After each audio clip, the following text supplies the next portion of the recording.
Supreme court का आवारा कुत्तों पर बड़ा फैसला। सुप्रीम कोर्ट ने शुक्रवार को आवारा कुत्तों को लेकर अपने पहले आदेश में बड़ा बदलाव किया है। दिल्ली एनसीआर में कुत्तों को पकड़ने और शेल्टर में रखने का आदेश देने वाली 11 अगस्त की व्यवस्था को कोर्ट ने मॉडिफाइड कर दिया है। अब कुत्तों को लेकर नए दिशा निर्देश जारी किए हैं जो सिर्फ दिल्ली नहीं बल्कि पूरे देश के लिए नीति बनाने की दिशा में एक अहम कदम है। सुप्रीम कोर्ट ने अपने पहले आदेश को पलटते हुए कहा कि अब आवारा कुत्तों को शेल्टर से रिहा किया जा सकता है, लेकिन यह रिहाई इतनी आसान नहीं है। कुत्तों को पहले डिवॉर्मिंग और वैक्सीनेशन से गुजरना होगा। कोर्ट ने साफ कहा, पहले टीका फिर रिहाई, और जिन कुत्तों का व्यवहार आक्रामक है, जो रेबीज पीड़ित है, उन्हें सड़कों पर नहीं छोड़ा जाए। अब सड़कों पर कुत्तों को खाना खिलाने वालों पर भी एक्शन होगा। कोर्ट ने सार्वजनिक स्थानों पर कुत्तों को खाना देने पर पूरी तरह से रोक लगा दी है।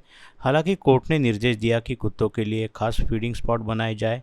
कोर्ट का कहना है कि सड़क पर खाना खिलाने से कई बार हादसे हो जाते हैं। सुप्रीम कोर्ट ने एमसीडी को उल्लंघन की शिकायत के लिए हेल्पलाइन नंबर शुरू करने के आदेश दिए हैं। अगर कोई नियम तोड़े तो अब सीधे शिकायत कर सकते हैं। यह हेल्पलाइन सुनिश्चित करेगी कोर्ट के आदेशों का पालन हो और व्यवस्था बनी रहे। कोर्ट ने सख्त रुख अपनाते हुए कहा कि अब कोई पशु प्रेमी या अन्य कोई आवारा कुत्ता पकड़ने के काम को लोक सेवक को बाधित नहीं कर सकता है और उन पर जुर्माना लगेगा। कोर्ट ने इसे गंभीरता से लिया है और इसे अदालत की अवमानना माना जाएगा। इसके अलावा कोर्ट ने पशु प्रेमियों और एनजीओ के लिए नए नियम बनाए हैं।